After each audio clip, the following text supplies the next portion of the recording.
State's most watched news starts now. Good morning and welcome to the KOAM Morning News. It's 5 a.m. I'm Tanya Bach. Coming up this half hour, Pitt State takes on Nebraska Kearney in its home football opener.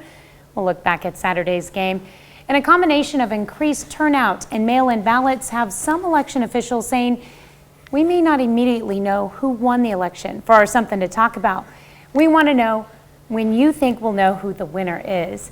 You can also vote in this morning's Insta poll at KOAMnewsnow.com/vote. First, a check on your forecast. No clouds, no rain to begin our first week of November on the Skywatch Storm Tracker, but it is cold. Freeze warnings ranging through northeast Oklahoma and northwest Arkansas. The temperature right now from the Freeman Health System sky camera, 36, only feeling like 32. And as we move down to where those freeze warnings are, we see Miami at 30, Anderson right at 32. Fort Scott only chiming in at 28. Throw Pittsburgh in there as well. A little elevated fire concern today as that cold, dry air mass on the jet stream sweeps right through the 4 states. And so our warming trend really doesn't begin until tomorrow. We'll be a little bit better than what we were yesterday. We topped out at 57. We'll see some 60s on this Monday, but still need to be wary of burning anything outside. Now, as we move into Election Day, then we'll be able to warm up as we're going to have temperatures that are going to be up into the 70s and high 60s consistently through the rest of the week, holding thunderstorm activity at bay until Sunday. Going to be a great day for the elections. Then. Yeah, the election is going to be perfect. Today's going to have lots of sunshine. We just got to get out of the 20s and 30s right now. No kidding. Yeah. Let it warm up. I'm ready for it. All right. Well, a wreck south of Franklin, Kansas results in a car engulfed in flames. This is cell phone video taken at the scene. It happened on Halloween night just outside the Dirty Mule Bar and Event Center. Now, according to police, the driver left the road, smashed into the Dirty Mule marquee sign, and then overturned before catching on fire. The Arma and Frontenac fire departments responded to extinguish the flames. The driver was taken to the hospital with injuries. Kansas Highway Patrol is investigating a fatal crash involving a school bus. Leavenworth County Sheriff's Deputy Corporal Daniel Abramotoviz died at the scene. He was driving an unmarked sheriff's vehicle when he collided with the school bus. A driver and one student who suffered minor injuries were on the bus at the time of the wreck. Abramotoviz worked at the sheriff's office for 26 years. He was set to retire in March. A federal judge rules that the IRS has to send stimulus checks to eligible inmates. This comes months after the government said people who are incarcerated were not eligible and made many return checks they had already received. KOAM's Zach Dodge has why one of our local sheriffs got information from the IRS. A few days ago, a box from the IRS showed up at the Cherokee County Sheriff's Office in Columbus. The inmates received an instruction form and then a blank 1040 form. Forms that inmates could fill out if they wanted to apply for stimulus checks from the federal government. A recent federal court ruling means that the IRS cannot deny paying stimulus checks from the CARES Act passed in March to inmates just because they're incarcerated. Surprised that there's a potential that they're even eligible, because federal law prohibits any inmates in the county jails anywhere in the country to receive federal benefits. Under the ruling, the IRS has to send paperwork to prison officials so the inmates can apply. That paperwork has to be mailed back to the IRS by November 4th. And according to Leif Cabraser, Hyman and Bernstein, the law firm that filed the case, that ruling does include inmates at county jails. There are instances with county jails where an inmate may have been incarcerated maybe years, a couple of years waiting for trial. So there is potential for somebody to be incarcerated today that may have been incarcerated when those initial payments, stimulus checks went out. Grove says every inmate at the jail applied and that the paperwork is on its way back to the IRS. But other local jails, like Allen, Bourbon, and Crawford counties, and even Jasper and Newton counties in Missouri, haven't received anything from the IRS. This is the first information I've received on this. There hasn't been any official information released by the IRS saying that packets are being sent to county jails. We reached out to the IRS, but the department won't comment on pending litigation. So the Sheriff's Association plans to let all the sheriffs in Kansas know so they can try to meet the quickly approaching deadline. In all good faith, we should probably be proactive with that and go ahead and do what we can to distribute the forms. In Cherokee County, Zach Dodge, KOAM News. Inmates can also file an application online by using the IRS non-filers tool. The deadline for doing that is November 21st. Economic Security Corporation of Southwest Missouri announced it would be closing off public access to its central office in response to COVID-19 concerns as cases continue to spread throughout Jasper County. The changes also apply to weatherization, home repair, and outreach offices. The lobby will remain open, but only for picking up documents. Locked drop boxes are available at all locations. Appointments must be scheduled and face mask and social distancing will be observed. These changes will go into effect today. Well, the pandemic didn't stop those at James River Church in Joplin from throwing a Halloween event, but festivities were laid out in a new way. The Halloween Spectacular drive-through event for kids and families kept people safely apart while having fun. As families drove by, they received free candy sealed in bags that were sanitized and handled with gloves. This safe alternative to trick-or-treating provided families with a look at some of their favorite characters from Frozen, Toy Story, Star Wars, and more. The team came up with this idea and we thought what a great opportunity to still welcome the community to James River Church and really have a great time with kids and families that are going to make memories even in the midst of a crazy season like this. This is the first Halloween event being held at the new location for the James River Church on South Maiden Lane. It's 5:07. It's going to be sunny, but a little bit cool today. And we got freeze warnings down to the south right now, but we'll eventually make it up into the 50s by the noon hour. 60s is where we'll top out. Watch the elevated fire risk that we have for today with extremely low humidity and a good southwest wind coming in at about 10 to 15 miles per hour, gusting all the way up to 20. Also, too, for the kiddos, this is kind of a nice thing. We get a little sunshine earlier now that we turn those clocks back. Sunrise at 6:44 with the southwest breeze that will persist all morning long. 7-day forecast shows you the warming trend really begins on Election Tuesday as we roll high 60s, low 70s all the way into the weekend with dry weather for the rest of the week. That's a look at this morning's top stories in weather in our first 7 minutes. Coming up on the KOAM Morning News, the Kansas City Chiefs face off against the New York Jets at home. We'll have highlights, plus a look at a new statistic showing a huge increase in early voting this year and how the surge in coronavirus cases could impact the election. You're watching the KOAM Morning News. More real news in the morning. We'll be right back.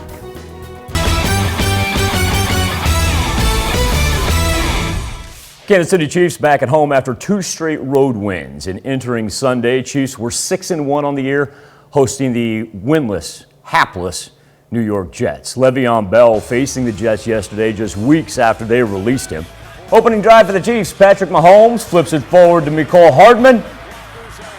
Hardman will do the rest. 30-yard touchdown, Chiefs up 7-0 first quarter. Later in the first, Kansas City on 4th and 4. Tommy Townsend fakes the punt, then finds Byron Pringle for the 13-yard gain. Chiefs fresh set it down. So the next play, Mahomes has time in the pocket to find Tyreek Hill. Hill camped out in the end zone, 36-yard score. Chiefs lead 14-3. Just a minute left before the half. Why stop now? Mahomes underhanded to Travis Kelce, 3-yard touchdown. Kelce dunks on the goalpost. It's worth it to take the excessive celebration penalty. Have fun. Chiefs up 12 at the half, fourth quarter. Mahomes loads up, fires to Hill downfield. 41-yard touchdown completion. Another day at the office for Patrick Mahomes. 400 yards, 5 touchdowns. Chiefs handle the Jets 35-9. They were coming down fast, and the guys were getting open in space, and I was putting it in their hands. And I think the biggest thing was he kept calling those plays. He kept giving me the option to do run or throw the pass. And I think when you do that, it really puts a lot of stress on the defense. Nice job by Patrick. again, he had complete command of everything going on, including the check at the end when they were in a blitz look and hit Tyreek on a big touchdown. On the college level, both Oklahoma State Cowboys aiming to stay perfect on the year. Saturday, 6th-ranked OSU hosted Texas. It was a close, good one. 10 seconds left in the game. Oklahoma State down 3. Alex Hale bangs home a 34-yard field goal. Game heads into overtime, tied at 34. First possession of OT, Sam Ellinger of Texas finds Joshua Moore in the end zone from 15 yards out. Longhorns up 41-34. Cowboys, their last chance on 4th down. Spencer Sanders sacked by Joseph Osai. Oklahoma State with its first loss on the year, losing to Texas in overtime 41-34. Now the Kansas State Wildcats entered Saturday on a roll. They were 4-1, had won their last 4 straight, were ranked number 16th in the nation. Had to go on the road to face West Virginia though. Second quarter, Mountaineers up 10-3. Letty Brown takes the handoff to the outside, dives in for the 9-yard touchdown. West Virginia up 14. Later in the second, Jared Dagey dumps it off to Winston Wright Jr. Wright Jr. down the sideline. Kansas State trailing by 21 in the third quarter. Wildcats still down double digits. Will Howard's pass tipped and intercepted by Dylan Tonkery. He takes it back into the end zone. West Virginia pulls off the upset as the Wildcats up to their first Big 12 conference loss, falling 37-10. Pittsburgh State Gorillas fell 31-26 in their fall opener against Nebraska Kearney on Saturday. PSU 0-1 to start under head coach Brian Wright. The Gorillas scored first, though, on a 2-yard rushing touchdown by Tyler Atkins, but the Lopers' double-digit lead in the fourth, too much to overcome for Pittsburgh State. Quarterback Max Sexton passed for a career-high 398 yards and 3 touchdowns. Top 2 receivers in the contest were Pitt freshman Christian Carter and former Pittsburgh Purple Dragon Dylan White, who combined for 258 receiving yards and 2 scores. We got some guys stepping up, we got some transfers, and we were missing Bryce Murphy today, but he'll be back next week, and I'm really excited with the squad that we have. You know, I thought we matched up well. Kearney has a couple of outstanding corners, and they played a good game today, and I like our guys. I like our receivers, and I like what they can do, and I think they can be weapons for us, that's for sure. Big weekend for the Webb City boys and girls cross-country teams at the Class 4 District 6 meet in Nixa on Saturday. And it was a Webb City Cardinals sweep. Girls crowned district champions, their first district title in program history. They were led by junior Riley Hawkins as she placed first with a time of 20 minutes and 20 seconds. Webb City boys also won the district title, 7 Cardinals in the top 14. Now on the Kansas side, Girard's Cormac Logie won the 3A boys state cross-country individual title on Saturday. The senior, he finished the 5,000-meter race in 16 minutes, 17 seconds. Second straight title for Cormac. Congratulations to both Webb City and Girard. Now, speaking of that family, Cormac's big sister, Kaylee, you may remember her as one of the most decorated high school runners in Kansas history. Well, the Girard product won her 3rd straight women's Big 12 cross-country championship for Iowa State. She claimed that title on Friday, ran it in 20 minutes. Her 3 Big 12 conference titles are now tied for the most in conference history. So congratulations to both Cormac and Kayla. Boy, I tell you what a weekend for them. Still to come on the KOAM Morning News, a look back at the life and legacy of the late Sir Sean Connery, and a check on our 7-day forecast when the KOAM Morning News returns. A little bit past 5:17. You can blame me for not being exactly weather on the 7th. I think the clock turning back over the weekend threw me off. Welcome to the first KOAM morning show of November. And it's a chilly one, 36 degrees from the Freeman Health System sky camera in Joplin with a wind chill right now of 32. These are not wind chills, these are pure temperatures as we see 30 in Miami, 36 in Carthage, 28 in Pittsburgh, and 32 in Neodesha. So while the Skywatch storm tracker is clean, we still do have some color codes to talk about throughout our 4 state areas. Freeze warnings down in northeast Oklahoma and also northwest Arkansas.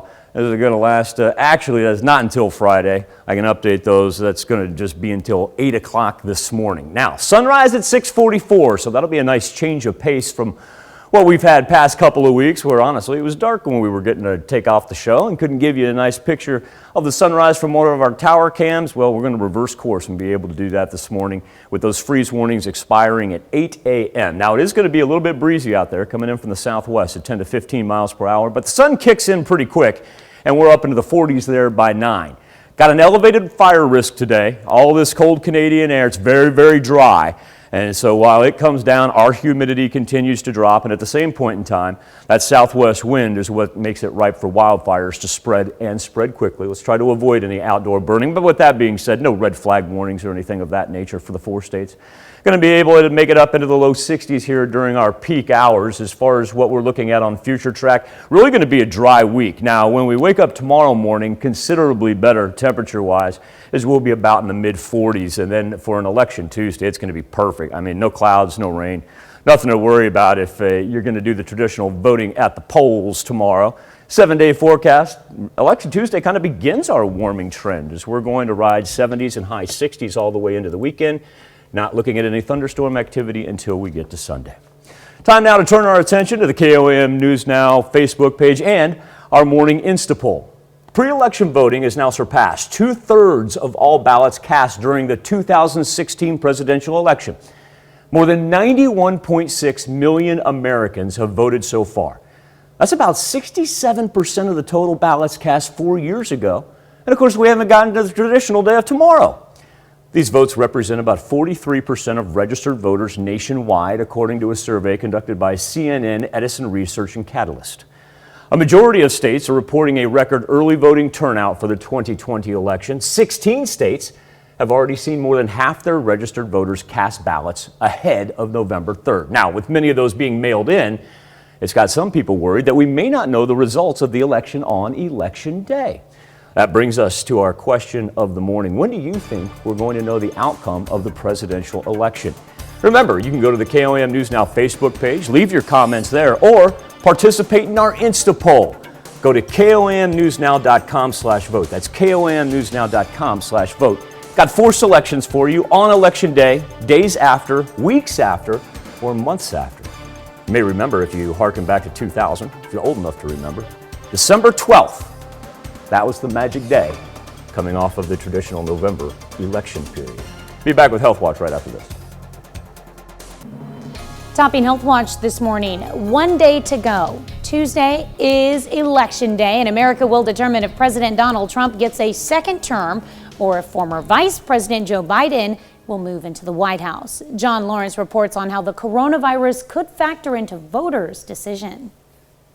President Donald Trump and former Vice President Joe Biden spent the final weekend of the 2020 presidential campaign on the road. A vote for me and the Republican Party is a vote for the American dream. The only thing that can tear America apart is America itself. And that's exactly what Trump's been trying to do. One of the major issues during this race is the COVID-19 pandemic. Well, first off, we haven't beaten it. I think let's all agree on that. I think we have to, all of us need to wear a mask. We need to social distance. According to Johns Hopkins University, since January, there have been more than 9.2 million confirmed cases in the U.S. and more than 230,000 deaths. We're going to see not just the cases continue to escalate, but we're going to see perhaps 2,000 deaths per day 2 or 3 weeks from now. And now voters will decide who should lead the fight against the pandemic. This as President Trump appears to suggest firing Dr. Anthony Fauci, a member of the White House's coronavirus task force. Don't tell anybody, but let me wait till a little bit after the election. We're going to act to get COVID under control. It's almost criminal the way he has handled it. I'm John Lawrence reporting. At least 31 states set a record in October for their highest number of new COVID-19 cases. That's according to data from Johns Hopkins University. Well, a skilled surgeon could boost colon cancer survival by 70%, and that's according to a new study at Northwestern Medicine that determines skill level based on surgery footage and reviews by other surgeons. Experts say it's important for patients to ask their surgeon how many procedures they've done. European researchers have developed an anti-inflammatory fragrance that may help people with dry skin. It will eventually be added to skin moisturizers to reduce skin redness. Fragrances are a leading cause of skin dermatitis. That's a look at some of today's top health stories. You're watching KOAM Morning News. That dry skin is going to be a problem for the next couple of days for those of you that may have a problem with that, because our humidity is going to be extremely low here, really dry week ahead. Now in particular our Monday, it's cold Canadian air combined with a good southwest breeze. And so it means our temperatures stay mild today up into the 60s, but also too a little bit of an elevated fire risk. So let's be careful about that. 70s begin tomorrow for Election Day and what's going to be gorgeous. Be back right after this. A Halloween night wreck ends with a vehicle going up in flames. We'll have the latest. Plus, why the Economic Security Corporation of Southwest Missouri is closing the doors to its central office. And we'll look at how folks across the 4 states celebrated Halloween over the weekend. The 4 states' most watched news starts now. Good morning and welcome to the KOAM Morning News. It's 5:30. I'm Tanya Bach. Coming up this half hour, our Something to Talk About this morning is about election results. Tell us when you think we'll know who won the presidential election. And be sure to participate in this morning's Insta poll. Just visit KOAMnewsnow.com/vote. But first, a check on your forecast. Big high pressure system hanging over the upper Midwest presents us with an unbelievably clean Skywatch storm tracker for cloud cover, never mind precipitation. But with that being said, those freeze warnings, look how far those things range. Woo. So northeast Oklahoma and northwest Arkansas, both involved in those. And give you an idea, look at that pattern. Wait till we get to the jet stream right there and you'll notice how that fits rather nicely for what we're talking about here. Koam computer, 30 in Miami, that's where we got one of the freeze warnings. 36 in Carthage, only 28 in Pittsburgh. Those are not wind chills, those are actual temperatures. Now here's what I was talking about. You'll notice the jet stream mimics there as it blows through us and continues across the Mississippi. That's exactly where those freeze warnings are coming off of the cold Canadian air mass. Bus stop forecast, hey, it'll be nice to have a little sunshine earlier now that we've set the clocks back. 6:44 will be the exact timing over Joplin with a southwest wind of 10 to 15 miles per hour. A little bit blustery today. Temperature's going to make it up into the low 60s, so a skosh better than what we experienced on Sunday. And future track just as clean as can be. As a matter of fact, you want to talk about setting up for a gorgeous election Tuesday. We're going to throw some 70s up there when everybody is getting ready to go to the polls, be at the polls, take off from the polls, and then we get to ride warm temperatures all the way into the weekend. Tanya? 61 today, that's not too shabby. It's going to be a beautiful week. Really, it is. It's going to be gorgeous. Today's, like I said, today's going to be gorgeous. Just wait till it warms up a little bit. Yep, it'll be nice. All right, thanks, Michael. Well, a wreck south of Franklin, Kansas results in a car engulfed in flames. This is cell phone video taken at the scene. It happened on Halloween night overnight just outside the Dirty Mule Restaurant Bar and Events Center. Now, according to police, the driver left the road on Highway 69, smashed into the Dirty Mule marquee sign, and then overturned before catching on fire. Both the Arma and Frontenac fire departments responded to extinguish the flames. The driver was taken to the hospital with injuries. With tomorrow being Election Day, those who haven't exercised their right to vote will have one final chance to fulfill their civic duty. We bring in our own Jesse Irwin to tell us a little about the people behind the process that help voters do so on Tuesday. Well, Tanya, most election officials will have more than enough help tomorrow, with a huge turnout expected at polling locations and extra precautions against COVID-19 in place. County clerks across the country knew early on they were going to need extra help. Now, fortunately, the push for recruiting more assistants was met with an overwhelming response. One organization that focuses on recruitment, called Power the Polls, they were aiming to get 250,000 Americans and more than 700,000 signed up. Here in the 4 states, one example of that surge is Jasper County. Jasper County Clerk Charlie Davis tells us that given the nature of this year, tomorrow is an opportunity for these poll workers to do more than implement the democratic process.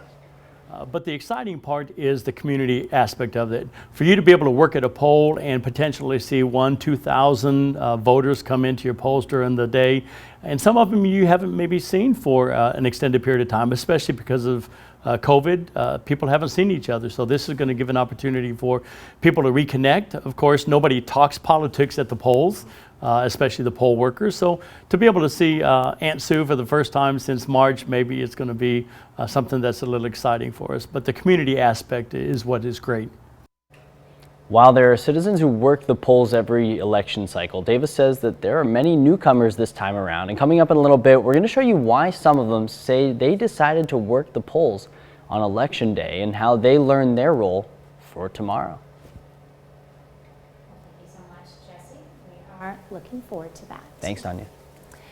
Well, the Economic Security Corporation of Southwest Missouri announced it would be closing off public access to its central office in response to COVID-19 concerns as cases continue to spread throughout Jasper County. The changes also apply to weatherization, home repair, and outreach offices. The lobby will remain open, but only for picking up documents. Locked drop boxes are available at all locations, and appointments must be scheduled, and face mask and social distancing will be observed. These changes will go into effect today. While the pandemic didn't stop the festivities surrounding Halloween this year, it did force people to come up with different, safer ways to celebrate. KOAM's Caitlin Shive gives us a look at the James River Church in Joplin's Halloween spectacular event. Characters from Star Wars, Frozen, Toy Story, Disney princesses, and more lined the sidewalks of the James River Church, greeting families during a Halloween spectacular drive-through event. Even with everything going on this time of, that's happening, that our community could still come together and pull something like this off for our kids, I think it's great.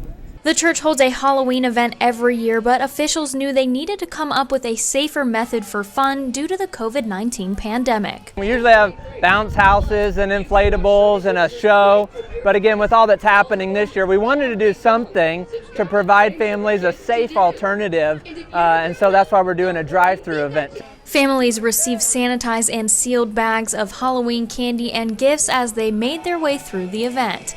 Kids waved at their favorite characters and got a glimpse of some live animals. The team came up with this idea, and we thought what a great opportunity to still welcome the community to James River Church and really have a great time with kids and families that are going to make memories even in the midst of a crazy season like this. More than 100 volunteers came out to help make the day possible for the kids. To see it all come together and to watch our volunteers serve the way that they do is really just awesome to see it happen. In Joplin, Caitlin Shive, KOAM News. This is the first event being held at the new location for the James River Church on South Maiden Lane. Well, a ghoulish house in Joplin on 21st and Annie Baxter Avenue caught the eye of plenty of trick-or-treaters. This family went all out with dozens of spooky inflatables this year, transforming their yard into a Halloween hub. A lot of four-state homes went the extra mile this year to offer some safe drive-by fun for kids to enjoy. That's a look at our top news stories coming up this half hour in the KOAM Morning News. Today marks 100 years since the Osoe Massacre. We're going to look at how its impact can still be felt today. Plus, the latest following a stabbing spree in Quebec City, Canada. But first, it's 5:37. Ooh, a little bit chilly out there right now. 28 in Pittsburgh, 30 in Nevada, and 30 in Miami as well. Let that sunshine kick in after sunrise over Joplin at 6:44. We'll be headed in the right direction. Get up into the 50s by noon, top out in the low 60s. Going to be a little bit breezy though, with southwest winds. Look at what starts tomorrow. Oh, 70s? Yeah, perfect election Tuesday that takes us in with warm temperatures and a whole lot of sunshine all the way to the weekend. Next shot for thunderstorm activity coming up on Sunday. World Watch is next. Topping World Watch, a deadly attack on Halloween night involving a sword. Authorities in Quebec City, Canada are expected to charge a 24-year-old man today after they say he killed 2 people and injured 5 others. Britt Conway has the latest on the investigation. A night of terror. 2 people are dead and 5 others hurt after a sword attack in Quebec on Halloween night. We went from a happy day, happy Halloween day with our kids, with our neighbors, to a tragedy, a horrible tragedy. Quebec police say a man in his 20s was wearing medieval clothing when he targeted people at random. The shocking attack took place Saturday night in Quebec City's historic district near a city landmark. Officials say the streets were emptier than usual given the pandemic. Normally, this part of the city would be crowded in normal time. So maybe we've been lucky. 5 people were hospitalized, but officials say they're expected to make full recoveries. On Sunday, authorities said they're still looking into the motive for the attack, but they did rule out any links to terrorism. Quebec officials say the attack brought back painful memories of the 2017 mosque terror attack and called for a broader national strategy on mental health. Mental health is the biggest security that's a challenge for the future of our own cities or of the country. Meanwhile, Canadian Prime Minister Justin Trudeau reacting to Saturday's attack, tweeting, quote, "I'm also wishing a full recovery to the injured. We're keeping you in our thoughts and we'll be there for you." I'm Britt Conway reporting. Based on initial information, police believe the attack was personal in nature. People lashed out at police and stores amidst the latest lockdown in Spain. People are angry at a national emergency declaration going into effect. This video showed protesters throwing drain covers and stones at a Lacoste store in the middle of the city, breaking down the storefront and looting the items inside. Rioters also pelted police with stones. The country's national coronavirus emergency is expected to last through early May of next year, with localities able to determine curfews and limited travel. Britain's Prince William had the coronavirus back in April. Now, according to the BBC, the Duke of Cambridge tested positive for COVID-19 around the same time his father, Prince Charles, did. The report says the second in line to the throne kept his diagnosis private to avoid alarming the nation. Prince William isolated at a family home in Norfolk and was treated by Kensington Palace doctors, but kept up public appearances with multiple phone and video calls. Sean Connery, the first actor to ever play James Bond on the big screen, has died at the age of 90. Producers of the iconic franchise confirmed his death Saturday morning. Connery, a native of Scotland, was born in 1930. He got his big break in 1962 by playing in the classic 007 Dr. No. The actor eventually branched out into other roles, winning an Academy Award for Best Supporting Actor for The Untouchables. He was knighted by Queen Elizabeth II in July of 2000 for his contributions to the arts. He will definitely be missed. That's a look at some of your biggest headlines from around the world. Let's toss it over to Michael for our Something to Talk About. Thank you, Tanya. This morning on the KOAM News Now Facebook page and our morning Insta poll, pre-election voting has now surpassed 2/3 of all ballots cast during the 2016 presidential election. Our question to you is, when do you think we will know the outcome of this year's presidential election?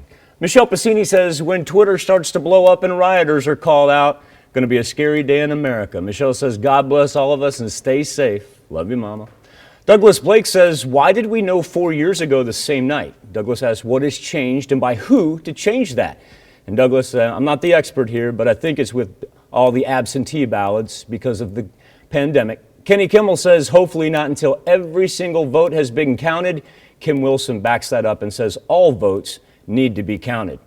Brandon Horst, he's going for late December, early January, because he says we're going to see Santa Claus before we know who won the election. Feel free to leave us your comments on Facebook or go to komnewsnow.com/vote. This morning's Insta poll, right now 68% of you do not think it'll be settled on Election Day, but a couple days afterward, only 15% saying on Election Day, 10% say weeks after, 7% of you saying months after. It's open all morning, komnewsnow.com/vote. News you need to know before you head out the door right after this. Here's a check of today's top headlines, the news you need to know before you head out the door. A wreck south of Franklin, Kansas on Highway 69 results in a car engulfed in flames. This is cell phone video taken at the scene. It happened on Halloween night overnight just outside the Dirty Mule Restaurant Bar and Event Center. According to police, the driver left the road, smashed into the Dirty Mule marquee sign, and then overturned before catching on fire. The Arma and Frontenac fire departments responded to extinguish the flames. The driver was taken to the hospital with injuries. Kansas Highway Patrol investigates a fatal crash involving a school bus. Leavenworth County Sheriff's Deputy Corporal Daniel Abramovitz died at the scene. He was driving an unmarked sheriff's vehicle when he collided with the school bus. A driver and one student who suffered minor injuries were on the bus at the time of the wreck. Abramovitz worked at the sheriff's office for 26 years. He was set to retire in March. The Economic Security Corporation of Southwest Missouri announced it would be closing off public access to its central office in response to COVID-19 concerns as cases continue to spread throughout Jasper County. The lobby will remain open, but only for picking up documents. Locked drop boxes are available at all locations. Appointments must be scheduled and face mask and social distancing will be observed. These changes will go into effect today. On the eve of Election Day, both presidential candidates will continue to focus their efforts on the crucial state of Pennsylvania. Former Vice President Joe Biden will be joined by Lady Gaga in Pittsburgh. And President Trump plans to hold a rally in Scranton, where Biden spent his childhood. That's a check of today's top headlines, the news you need to know before you head out the door. Remember, we've got freeze warnings for northeast Oklahoma, northwest Arkansas until 8 this morning as our temperatures are high 20s, low 30s, and I give it a little bit after sunshine kicks in. We're going to have sunshine all day long. We'll be able to make it up into the 60s later on this afternoon. And then as we work overnight, not too bad. That's going to be 40s for the most part when we wake up tomorrow. An indicator that a warming trend is here. We're going to see 70s beginning Election Day, high 60s, low 70s all the way into the weekend. No thunderstorm activity till Sunday. We'll be right back with more KOM Morning News right after this. Today marks 100 years since a massacre on election night in Central Florida, where an entire black community was terrorized after a black man attempted to vote. Elise Preston spoke with a descendant of one of the victims and with a historian helping bring the story to light. A new exhibit in Central Florida pieces together the horrific story of the Osoe Massacre, largely untold for a century. To know that a loved one was lynched for no reason, senseless, that is not something that you talk about day to day. Sharon Cooley McWhite's uncle Julius July Perry was captured by an armed white mob and eventually lynched the night of the 1920 election after his friend tried to vote. We are left with a slim account, but it's still an account that tells a story. Pam Schwartz is the curator at Orange County Regional History Center. She says many records are missing, but research shows homes were burned to the ground, people injured, and at least 4 black people, possibly many more, were murdered. You had the choice of staying in your home and burning or going out and being shot, or possibly worse. Historians say survivors fled Osoe, their land taken and sold. Today, it's worth more than $9 million. Up until about 1976, there's no known black permanent resident of Osoe for half of a century. This letter, signed by the Ku Klux Klan before the 1920 election, threatened white organizers who attempted to help black voters. For generations, blacks in the South faced obstacles at the polls. There's things as ludicrous as the number of marbles in a jar. Count the bubbles on this bar of soap. Just really ridiculous tactics. This summer, Florida officially renamed a stretch of a nearby highway in honor of Perry. I call it the roadway to a brighter future, honoring the past and changing our present. Cooley McWhite says she's thankful her uncle's legacy is finally being acknowledged. Elise Preston, CBS News. This year, Florida Governor Rick DeSantis also signed into law a bill that requires schools to teach children about the Osoe Massacre. Michael? All right, Tanya, this morning on the KOM News Now Facebook page and our morning Insta poll, we're talking about the election and how long do you think it will take until we know the outcome of our presidential ballots. And we'll pick up on Facebook here and begin with Guy Hansen. Guy says, Democrats counting ballots, I'll go out on a limb. Trump will have the Electoral College by midnight, barring some precincts refusing to count mailed ballots until the following morning. Rick, I'm working on this. I'll try to find out for you here in a second. John Trebian says all votes should have been placed in time. We need very stiff punishments for anyone tampering or sending illegal votes in. John with a Trump 2020. Good morning, USA. We say good morning, John. Wallace Sparks, he says give it 4 years. And Vicky Alford Overcracker, she goes, we will know Trump-Pence 2020. Anna Patton Hall, Electoral College vote, we will probably know the night of. The popular vote a couple days after. It's not the popular vote, Anna reminds us, that counts, though. And here's one from Rick. Democrats will try to drag it out as long as they can because they can't accept that they lost again. But President Trump will win again and win big. I got time for one more here. Dina Waite says, how about when all the votes are counted? Wouldn't that be an interesting and patriotic idea?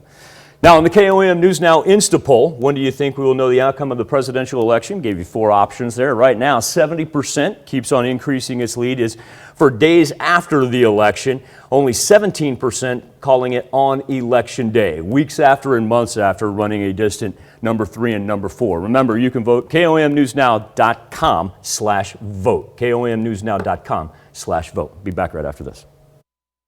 If Facebook is part of that morning routine for you, you can always go to @MichaelHayslip, KOAM, that video right there, the same one that you'll find on the Skywatch weather app that we throw up each and every morning. Now, with that being said, we can also give it to you graphically right now. Chilly start with freeze warnings down to the south in northeast Oklahoma and northwest Arkansas, eventually warming up into the 50s by noon. Going to have some southwest gusts, 25 miles per hour, so don't burn anything outside. It's just too dry, a little too breezy. Warming trend begins election day. 70s, high 60s, all the way to the weekend. We'll be right back after this. A Halloween night wreck ends with a vehicle going up in flames. We'll have the latest. Plus, why the Economic Security Corporation of Southwest Missouri is closing the doors to its central office. And we'll look at how folks across the 4 states celebrated Halloween over the weekend. The 4 states' most watched news starts now. Good morning and welcome to the KOAM Morning News at 6 a.m. I'm Tanya Bach. Coming up this half hour, we're going to tell you what goes into being an election poll worker. And many officials say it's likely we won't know who won the presidency on Election Day. For our Something to Talk About, we're asking when you think we'll know who came out on top. You can also participate in our Insta poll. Just visit KOAMnewsnow.com/vote. But first, a check on your forecast. Nice little welcome site right here. Now that we've turned the clocks back, we can utilize our sky cams once again for beautiful sunrises in the 4 states. Live look outside of Television City. We can tell just how clear those skies are because of a big high pressure system hanging over us. There's no worries about clouds or precipitation. Just try to stay warm as we've got freeze warnings in northeast Oklahoma and northwest Arkansas. At the Freeman Health System sky camera sitting at 35 degrees with a wind chill of 30. We've been as low as 28 degrees. We've still got Nevada sitting at 29. Miami at 30 where one of the warnings exists. Parsons at 33. A little bit warmer where we've got 36s out in southwest Missouri as the jet stream grabs that cold air and sweeps it right through us. Bus stop forecast. Official sunrise over Joplin will be 6:44, and the southwest wind's going to come in 10 to 15 miles per hour, even gust as much as 25 miles per hour. So probably need to avoid any outdoor burning with it being so dry.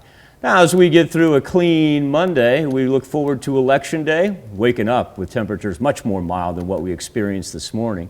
And then as we push through, anybody who's going to go to the ballots specifically on Tuesday, or to cast their ballot on Tuesday, it's going to be delightful. Whole bunch of sunshine. We'll even throw some 70s up on the board, the beginning of a November warming trend that carries us all the way through the weekend. Looking forward to tomorrow, hitting 70 degrees, and later this week, you and I were talking, today's going to be beautiful, too. Yeah, it's not going to be bad at all. Kick out of these 30s, and we're headed in the right direction here. Yeah. Looking forward to that. All right, thanks. Thanks, Michael. Well, a wreck south of Franklin, Kansas on Highway 69 results in a car engulfed in flames. This is cell phone video taken at the scene. It happened on Halloween night overnight just outside the Dirty Mule Restaurant Bar and Events Center. According to police, the driver left the road, smashed into the Dirty Mule marquee sign, and then overturned before catching on fire. Arm Frontenac Fire Departments responded to extinguish the flames. The driver was taken to the hospital with injuries. Warrant sweeps take dozens of violent offenders off of Oklahoma streets. Those arrested were wanted for domestic violence crimes. Jennifer Pierce explains why there were more arrests than in recent years. All October for Domestic Violence Awareness Month, OKC Police, U.S. Marshals, and the U.S. Attorney's Office have been sweeping the streets for offenders. Authorities made 49 arrests, up from 32 last year. Jonathan Bates was one of them. The dangerous felon assaulted a woman only days after being convicted of domestic strangulation and kidnapping. He's accused of violently assaulting the mother of his child in front of their child. A judge set Bates' bond at $500,000. Another notable arrest was 30-year-old Gregory Knox. Mr. Knox is accused of firing 15 rounds into the home of his girlfriend's ex-boyfriend. Inside the home, 2 teenagers were sitting on the couch in the living room. Knox is also accused of running an illegal marijuana grow and selling the drug. Officials say it's not unusual that domestic violence offenders are involved in other crimes. During the sweeps, police seized dozens of guns and drugs. They even found a missing and endangered child. These arrests gave victims an opportunity with their children, a chance to escape what is oftentimes a deadly situation. Community partners applaud the arrests, but say the work doesn't stop there. We know that this type of violence has no socioeconomic background, does not discriminate based on race, religion, age, or anything like that. Of the 49 arrested on OKC, police say it will not be able to post bail. Economic Security Corporation of Southwest Missouri announced it would be closing off public access to its central office in response to COVID-19 concerns as cases continue to spread throughout Jasper County. The changes also apply to weatherization, home repair, and outreach offices.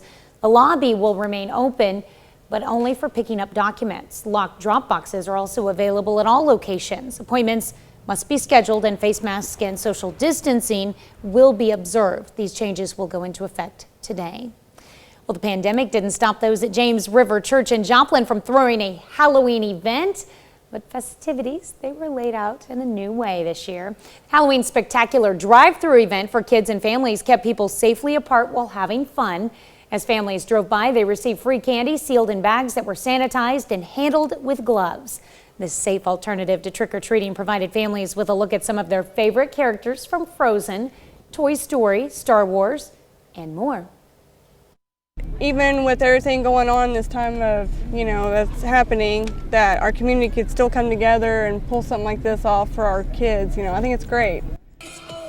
This is the first Halloween event being held at the new location for the James River Church on South Maiden Lane. Well, plenty of four-state families came out to the Woods Farms Pumpkin Patch for some Halloween fun in Pittsburgh on Saturday. Kids could get in on a scavenger hunt and have their faces painted, burning off that pent-up sugar rush from the copious amounts of candy they've been eating. Well, one mother from Frontenac says coming to the Pumpkin Patch has become a special tradition for her little boy. This is our 7th year here. We've come every year since he was born. Wow, well obviously that tells me this must be a pretty special place. What keeps you coming back? The staff's really friendly, really kind. It's very family oriented. They always have fun little activities for the kids, great opportunities for photos. And the visiting kids even got a free pumpkin from the pumpkin patch, although they had to take a wagon ride to get there. 6:07. Ooh, bundle up. Tell you what, I haven't seen much movement on the old thermometer as of yet, ranging anywhere from high 20s to low 30s. Now, eventually, the afternoon's going to be fine. A little bit cooler than what we'd anticipate. See, average high at the top, 66. We'll only make it into the low 60s for today. But then we're going to cruise past our average temperature beginning tomorrow and all the way through the weekend. Remember, it's going to be a little bit abnormally dry and breezy today, so limited fire risk. Let's try to avoid any outdoor burning. That's a look at this morning's top stories and weather in our first 7 minutes. Coming up on the KOAM Morning News, Jesse tells us what it takes to be a poll worker. Plus, why health experts say they're concerned about a Thanksgiving spike in coronavirus cases, and tips on how you can plan a safe fall vacation. You're watching the KOAM Morning News. More real news in the morning. We'll be right back. In Money Watch this morning, open enrollment for the Affordable Care Act is now open. The uninsured have until December 15th to sign up for the government-run healthcare system, better known as Obamacare. The Economic Policy Institute estimates at least 12 million workers and their families lost their employer-sponsored insurance because of the coronavirus pandemic. Well, Americans are making vacation plans through the end of the year, but remain cautiously optimistic about those future plans. And that's according to AAA. Mandy Gaither has some of the top road trip destinations. 67% of U.S. adults who are planning a vacation before the end of 2020 aren't certain they'll be able to take their vacations, according to a recent survey from AAA. Because of that uncertainty, some are waiting until the last minute before finalizing travel plans. The survey shows 1 in 5 who are planning a trip haven't yet booked it. They plan to do so within a week of traveling. Most trips, 80%, will be road trips, and more Americans this year are heading to destinations known for outdoor recreation, like hiking and exploring state and national parks, places that allow for socially distanced fun. The top road trip destinations based on AAA searches since the summer include Denver, Colorado, Las Vegas, Nevada, Los Angeles, California, San Diego, and Seattle, Washington, rounding out the top 5. Lower prices at the gas pumps may be adding to road trip fever this fall. The average U.S. gas price this month about 50 cents cheaper than this time last year. Fall prices haven't been this low since 2016. For Consumer Watch, I'm Mandy Gaither. You can check out the CDC's COVID-19 data tracker on the agency's website for the latest state and local travel restrictions. Well, gas prices have fallen to under $2 a gallon, and if that's not true yet where you are, it might soon be. In 20 states, a majority of service stations are seeing these lower prices. In the 4 states, Kansas averages $1.91 per gallon. It's followed by Arkansas sitting at $1.84 and Oklahoma at $1.83. Now, Missouri has the lowest price in our area, averaging $1.80 per gallon. Oil prices are said to be falling partly because of concerns over a second wave of COVID-19 pandemic. The drop is also aided by the fact that prices typically go down as we move into fall and winter. Well, the McRib makes a triumphant return 1 month from today. Get ready for it. McDonald's is rolling out the seasonal item nationwide December 2nd. It's the first time the boneless pork sandwich will be available at all of the McDonald's 14,000 restaurants since 2012. It's been a while since I had one of those. That's it for Money Watch. Here's Michael with a check of our forecast. I didn't know it was coming back. Gorgeous shot outside of Television City right there. Well, I'm coming over. Finally, a little bit of sunshine that we're able to do, because now that we've got those clocks turned back, we'll have sunrise over Joplin at 6:44. Average high this time of year would be 66 degrees. We're not going to quite reach that today, but we're going to cruise past it tomorrow. That being said, it's a chilly one outside. We've got 30 in Miami, 31 in Lamar, and 36 in Chanute. And that's why the Skywatch Storm Tracker is bare of any clouds or precipitation. But guess what it does have on it? We've got high pressure system resulting in freeze warnings for northeast Oklahoma and northwest Arkansas. As far as the bus stop forecast goes, really it's just a matter of making sure that they stay warm on this Monday morning. Southwest breeze as well, 10 to 15 miles per hour. But you can tell by the time we get to the 9 o'clock hour, we'll be in the 40s. By the time we get to 10, we're up into the 50s. It'll be low 60s when they're headed home. As far as the national perspective goes, it's that high pressure is right there coming down to right here. And you'll notice those freeze warnings, whoosh, right where the cold Canadian air goes. Now, with that being said, our humidity is going to be very, very low this afternoon as well. So the dry air, the low humidity, hey, the southwest wind, you know what all that means. Got a little limited fire risk this afternoon. Try to avoid any outdoor burning. We're not going to pop up with any red flag warnings by any means, but we should all just be on the safe side. As I mentioned before, we'll see some low 60s there. Remember, sunrise or sunset a whole lot earlier now, so 6 o'clock panel, we'll go ahead and make it dark. But overnight, those are much better temperatures than what we experienced today. So as we work in to an election Tuesday, by the time we're waking up in the morning, it's not too bad. We'll be in the 40s. And then during the peak hours, we'll go high 60s, low 70s on Tuesday. Election day, the beginning of a warming trend that carries us all the way into the weekend. It's just going to be a little dry to start November. Next chance for thunderstorm activity doesn't present itself until Sunday. Be back with more KOM Morning News on Fox 14. Whoa, just KOM Morning News right after this. This morning on the KOM News Now Facebook page and our morning Insta poll asking, when do you think we will know the outcome of the presidential election? We'll begin with Anna Patton Hall. Anna says in the U.S. presidential election system, instead of the nationwide popular vote determining the outcome, the president determined by votes cast by the Electoral College, the national popular vote, the sum of all the votes cast in the general election nationwide. Thank you for that, Anna. Let's go with Dave Pitts Sr., who says, with Trump supporters hindering traffic around the country, who knows how low they will stoop to cheat this election. And it says, how can they blame the Russians? Charlene Mendenhall says, given the time it takes to cheat and add Biden ballots, I am guessing results in early December. And Ernest Wright says, right after the court ruling, the Civil War, and the zombie apocalypse. Now, Ernest, zombie apocalypse is not one of the ones that we used for the Insta poll. Not saying it was a bad choice. Just saying it wasn't one of the ones we used. Our question answers were on Election Day. Days After has been winning all morning long, sitting right now at 67%. Election Day coming in next at 15%, and then weeks after and months after, kind of trailing a distant third and fourth. Now let's turn it over to Jesse in Studio K. I'm going to vote for zombie apocalypse, no question. Yeah, I didn't put an other in there. Maybe that's why. Other is... Yeah. Do you know how many times I've clicked other? Oh my goodness. Okay, well, with the historic turnout expected in this election, the democratic process is expected to be putting the United States to the test. Can't read.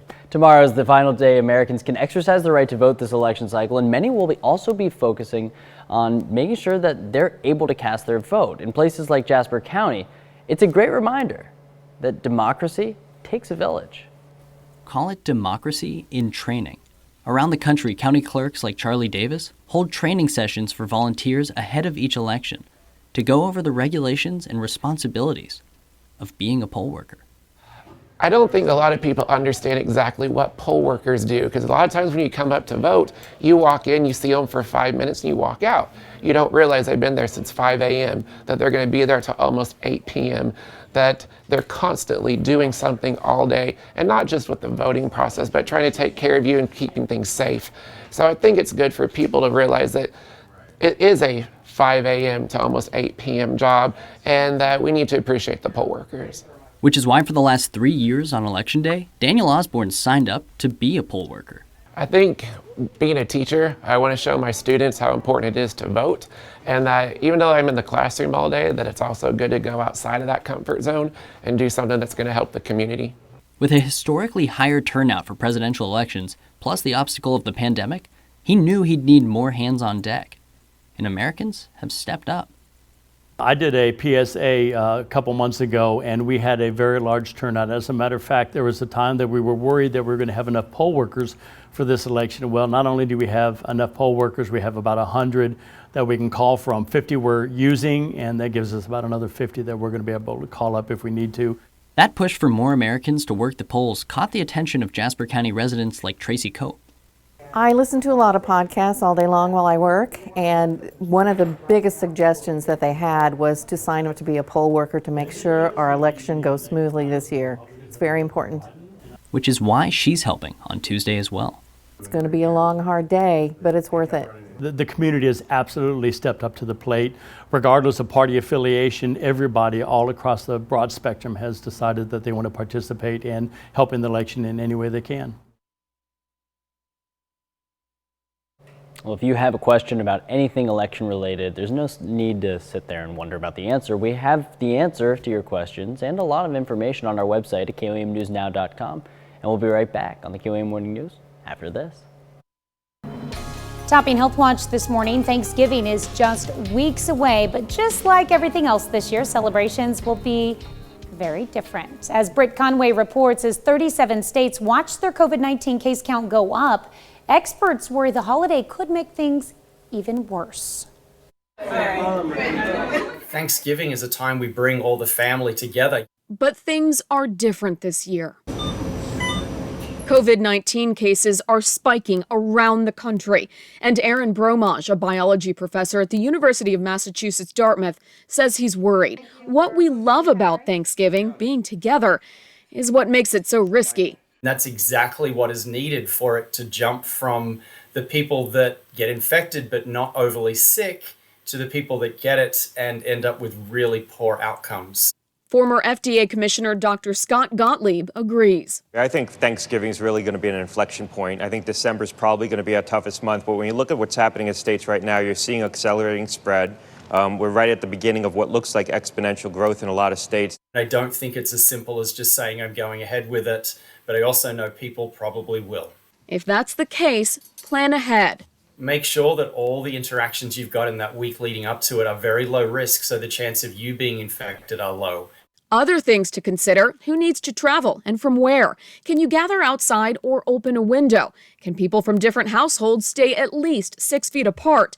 But if any of your loved ones are high risk, Really think about, changing those plans to not having it. because a Thanksgiving without COVID-19 is something to be thankful for. I'm Britt Conway reporting. United States is reporting more than 9.2 million COVID-19 cases and nearly 231,000 deaths. The Centers for Disease Control and Prevention allows cruise ships to sail again if they meet certain requirements, and that doesn't mean passengers will be allowed on board. The CDC issued a framework for conditional sailing on Friday for ships subject to U.S. jurisdiction. It says cruise operators will have to conduct simulated voyages and trial runs. Participants will have to agree to COVID-19 testing, and operators will have to submit to CDC oversight. Only after trial runs can operators even apply for the CDC's new COVID conditional sailing certificate. Hospital floors may be spreading antibiotic-resistant bacteria to patients, and that's according to a new study that finds contamination often starts on floors and then moves to patients' socks, bedding, and nearby surfaces. Researchers say spread can be reduced with more frequent floor cleaning and disinfection. That's a look at some of today's top health stories. You're watching the KOAM Morning News. There's a chill in the air out there. 30 in Pittsburgh, 32 in Monette. Let's roll 31 in Nevada, and right at the freezing mark in Outage and in Parsons. Freeze warnings for northeast Oklahoma and northwest Arkansas until 8 a.m. We'll let the sunshine kick in, and eventually we got 50s at noon and 60s, low 60s later on this afternoon. Look at that 4 o'clock panel though. Southwest gusts 25 miles per hour. Combine that with the extremely low humidity and a little bit of a fire risk for our Monday. Warming trend begins on Tuesday all the way up into the 70s. We're going to carry that throughout the weekend for our first full week of November. Be back right after this. A Halloween night wreck ends with a vehicle going up in flames. We'll have the latest. Plus, why the Economic Security Corporation of Southwest Missouri is closing the doors to its central office. And we'll look at how folks across the 4 states celebrated Halloween over the weekend. The 4 states' most watched news starts now. Good morning and welcome to the KOAM Morning News. It's 6:30. I'm Tanya Bach. Coming up this half hour, candidates hit the campaign trail on the eve of the election. We'll have the latest. Something to talk about on the KOAM News Now Facebook page. We're asking when you think we'll know the results of the election. You can also chime in on our Insta poll at KOAMnewsnow.com/vote. But first, a check on your forecast. Get to your comments in a bit. Let's start with a live look outside of Television City with the clear skies, thanks in part to a high pressure system dominating the 4 states. Now, it also does mean that without any cloud cover, nothing to trap in any warmth from yesterday, so the freeze warnings are there until 8 o'clock. Freeman Health System sky camera in Joplin, 35 degrees with a wind chill of 30. We've seen as low as 28. Looks like we've got everybody at least in that. Stockton still hanging on at 29 degrees, and the national perspective showing you that that's where that cold air is coming from the northwest. Now, cold air is coming in from the northwest, but the wind today going to move in from the southwest. That'll actually allow us to get a little bit of warmth here by the 9 o'clock hour, 40s. 10 o'clock will be up into the 50s with those freeze warnings expiring at 8 a.m. Future Track shows us we've got no worries on this Monday, and the nice thing is Tuesday morning, there we go, a little bit more mild to wake up with. And then all the way up into the high 60s, low 70s for Election Day. A warming trend that lasts all the way into the weekend. What's going to be a gorgeous first week of November. Not too hot and sticky, not too cold at night. Can't beat it. Yeah. Going to be a pretty good week. Looking forward to that, that's for sure. We'll take it. We'll take it. All right, thanks, Michael. Well, a wreck south of Franklin, Kansas on Highway 69 results in a car engulfed in flames. This is cell phone video taken at the scene. It happened on Halloween night just outside of the Dirty Mule Restaurant, Bar and Event Center. According to police, the driver left the road, smashed into the Dirty Mule marquee sign, and then overturned before catching on fire. The Arma and Frontenac fire departments responded to extinguish the flames. The driver was taken to the hospital with injuries. Economic Security Corporation of Southwest Missouri announced it would be closing off public access to its central office in response to COVID-19 concerns as cases continue to spread throughout Jasper County. Changes also apply to weatherization, home repair, and outreach offices. The lobby will remain open, but only for picking up documents. Locked drop boxes are available at all locations. Appointments must be scheduled, and face mask and social distancing will be observed. These changes will go into effect today. Over 100 cars lined up for the Red Wave Caravan in Neosho. Organizers say Trump parades are picking up in popularity across the area. This event started out with just 6 vehicles about a month ago, but it's grown each time. Supporters of the president are hoping to swing voters ahead of Election Day. I think they're hearing all the bad about Trump and they're not seeing all the good. And I think if people would see all the support that he's getting, it may give them a pause and time to think about it, before they go and vote. Political merchandise was also available for purchase at the event. A Nebraska polling place suffered a power outage during early voting on Friday. Unlike other states, this outage had nothing to do with a storm. Instead, it was a squirrel that shut down power at the Douglas County Election Commission. Officials report the squirrel created a mess in the power lines and took out the lights in the building. Some had already waited hours in a long line to cast their ballots when this happened, and they decided to leave. Others stayed until the power was restored. Been waiting in line for about 2 hours, and it's okay. Worst things have happened. I want to vote. Those who had to leave were asked to fill out a form and come back on Saturday. The Election Commission also extended its Saturday hours because of this outage. Darn squirrel. The pandemic didn't stop those at James River Church in Joplin from throwing a Halloween event, but festivities were laid out in a new way. The Halloween Spectacular drive-through event for kids and families kept people safely apart while having fun. As families drove by, they received free candy sealed in bags that were sanitized and handled with gloves. The safe alternative to trick-or-treating provided families with a look at some of their favorite characters from Frozen, Toy Story, Star Wars, and more. Legendary Oklahoma, TCU, and Lamar basketball coach Billy Tubbs has died. In a statement, Tubbs' family said he passed Saturday morning following a 5-year battle with leukemia. Tubbs won 609 games as a college basketball coach during an illustrious career that spanned from the late 1970s to the early 2000s. His biggest success came at OU, where he went 333 to 132 as a Sooners coach from 1980 to 1994. Now, during his time in Norman, Oklahoma, he won 2 Big 8 tournament titles, 4 Big 8 regular season races, and led OU to 9 NCAA tournament appearances. He was 85 years old. Let's look at our top news stories coming up this half hour in the KOAM Morning News. Final day before the election. President Trump and his Democratic challenger Joe Biden make their closing cases to voters. I'm Skylar Henry in Washington as the candidates hit key battleground states on the eve of the election. Plus, when do you think we'll know the outcome of the presidential election? We're going to let you weigh in our Something to Talk About, but first, it's 6:37. Be in the 60s eventually. I just want to say something real fast because I think it's important when you see somebody ranting and raving on the sideline. I got a chance to meet Billy Tubbs when I was a young kid, and I actually got to spend time around him when he was at TCU. And like I said, I was a kid journalist, and you're never going to see anybody treat a person better, whether they're an old timer or whether they're brand new in the biz. Billy Tubbs was something else. One of the nicest coaches I've ever been around. Nationwatch is next. Topping Nationwatch this morning, as America votes, the number of new coronavirus cases is spiking in most U.S. states.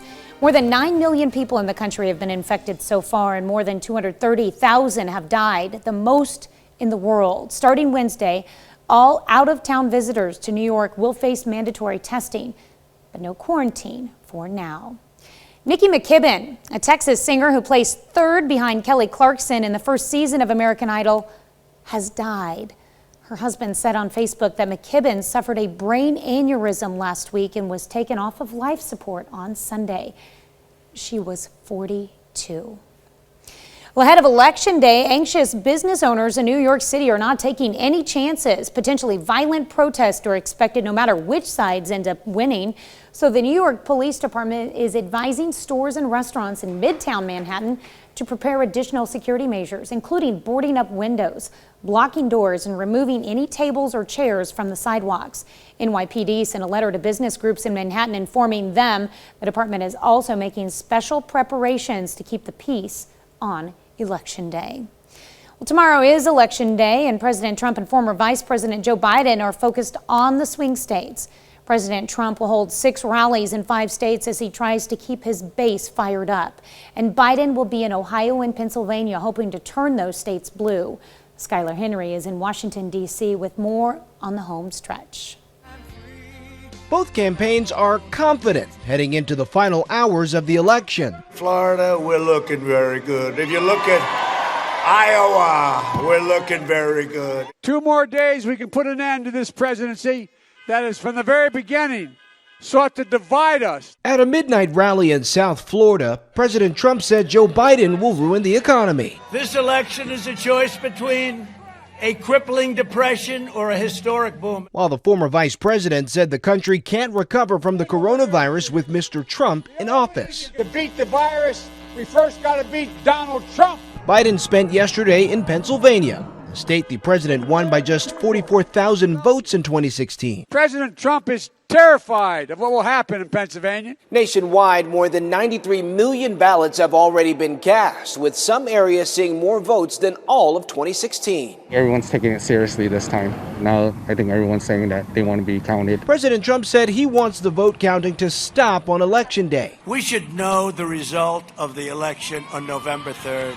the evening of November 3rd. That's the way it's been, and that's the way it should be. But that's not true. States continue to count votes after Election Day. Pennsylvania has always taken a week, for example, to count military ballots. In several Pennsylvania counties, officials won't start counting mail-in ballots until Wednesday. Skylar Henry, CBS News, Washington.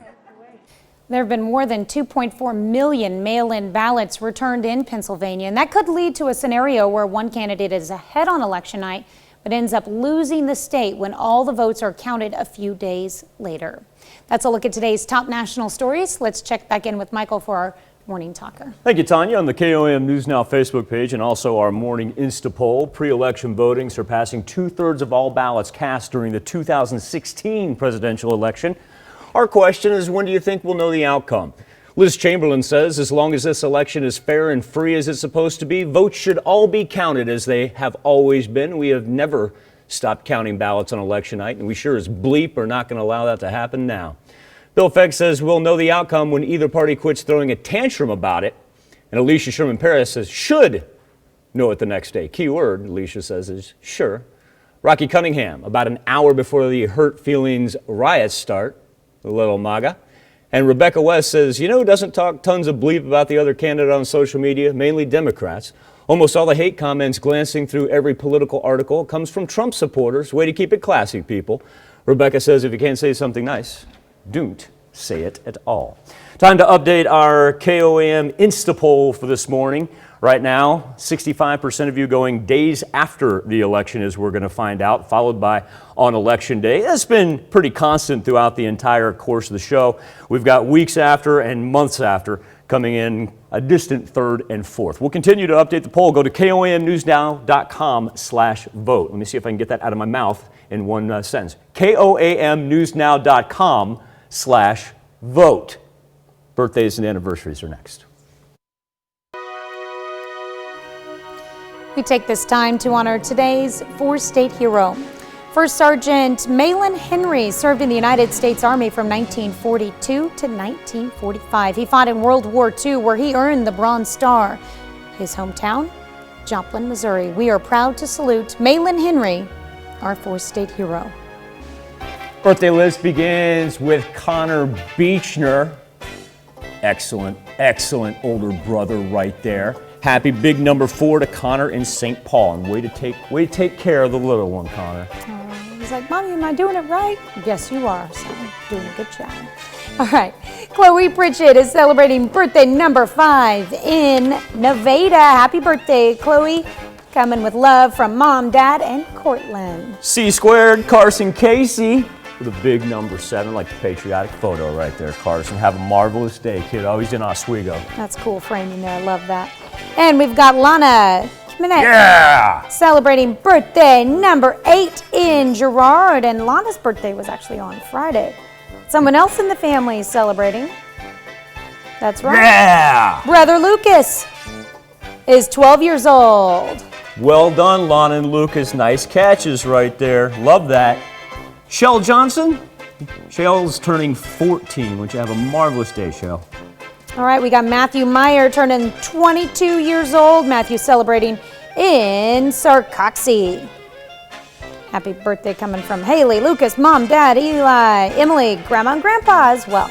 Autumn Woolen, say happy 26th birthday. Autumn is in the Berg. All right, turning 35, it's time to celebrate with Amanda Goebel Sutton. Hope it's a great one. And a big 4-0 for Lindsey Bond. What a great picture of the fam right there. Happy birthday, Lindsey. All right, and we've got... Who that is? Tom Vaca. There we go. With He the big just catch showing there. us all up right there. Sure is there. Tom is celebrating in Pittsburgh. Hey, special shout out to Tom. You see what shirt he's wearing? I know that shirt. That's because he was out there volunteering all that time, taking part in it and whatnot. You'll Get Fit Triathlon. Tom, a very happy birthday to you. Good, love that dude. Kelly McClintock.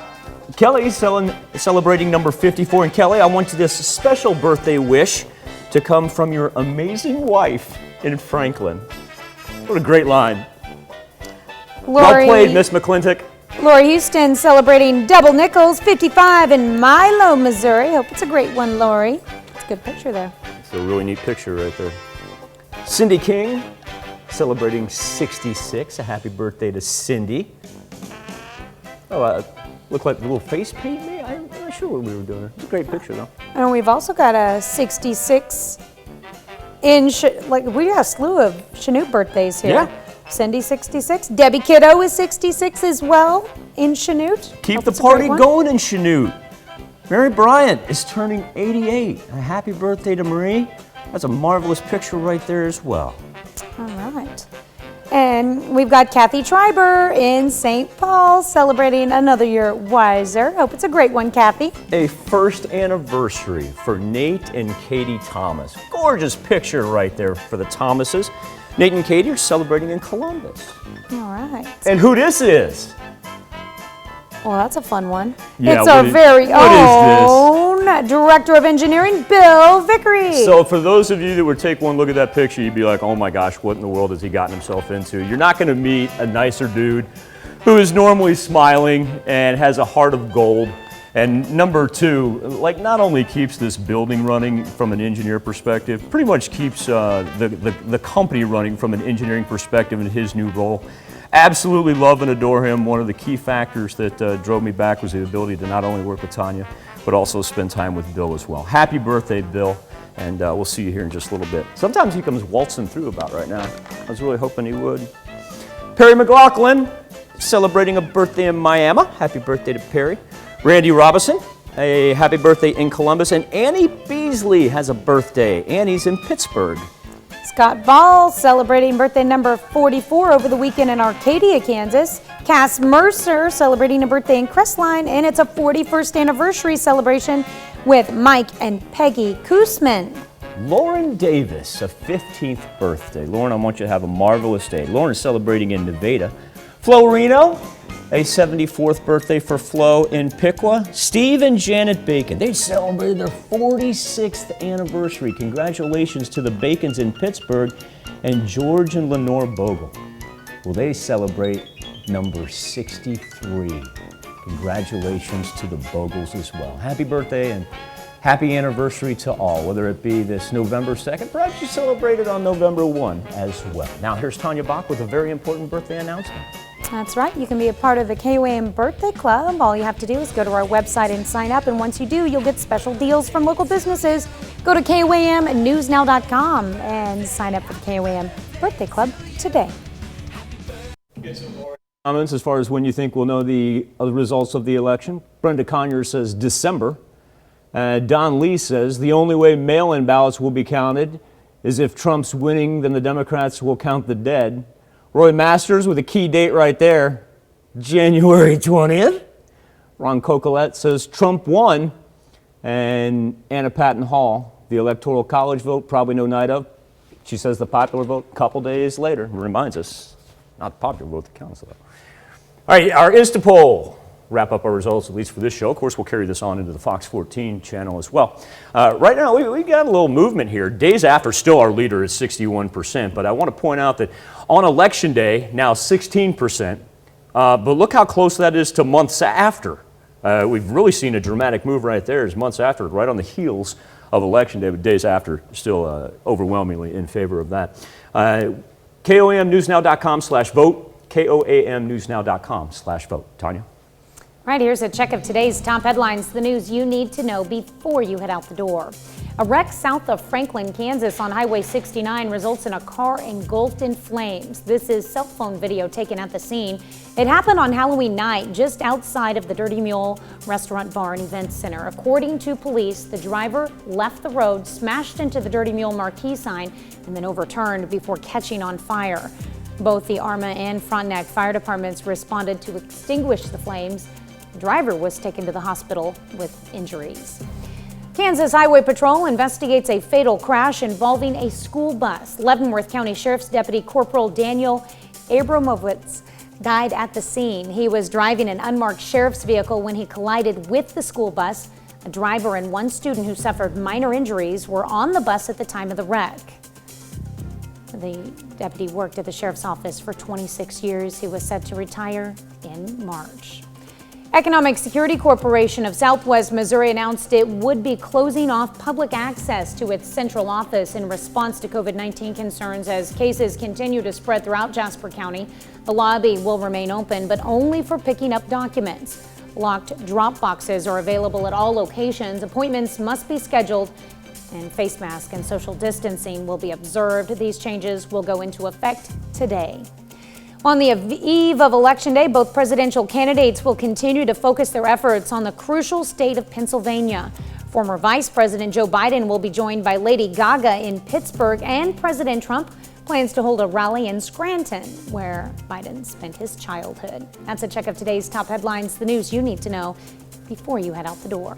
One final live look outside of Television City with the reminder that we have freeze warnings for the next hour in northeast Oklahoma and northwest Arkansas, eventually able to make it into the low 60s today, and the beginning of a warming trend begins. The beginning of the warming trend really doesn't begin today. It is tomorrow. Look at that, 70s. We're going to ride that into the weekend. All right, well, coming up today at noon, what you should buy and what you should avoid at the store in the month of November. Morning news continues on KOAM, CBS Morning News. That's coming up next. Or you can switch on over with us on Fox 14, where your only local morning news continues, and that's where we find our very own Jesse Irwin. I got to tell you, I was talking to my little sister this weekend, and now I understand why she told me she might go see Lady Gaga, because she told me there was a Lady Gaga showing, and it turns out she was going. She doesn't even know Biden's going to be there.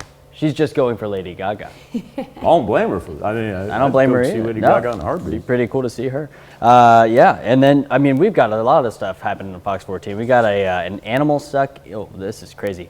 There was a python in a Mustang, and we've got that. Plus, we're looking into poll workers and all that more coming up on Fox 14. And we'll continue to update our Insta poll as well. Wraps it up for this Monday. Have a great, safe day. We'll do it again tomorrow morning. And we're going to do it again today at noon.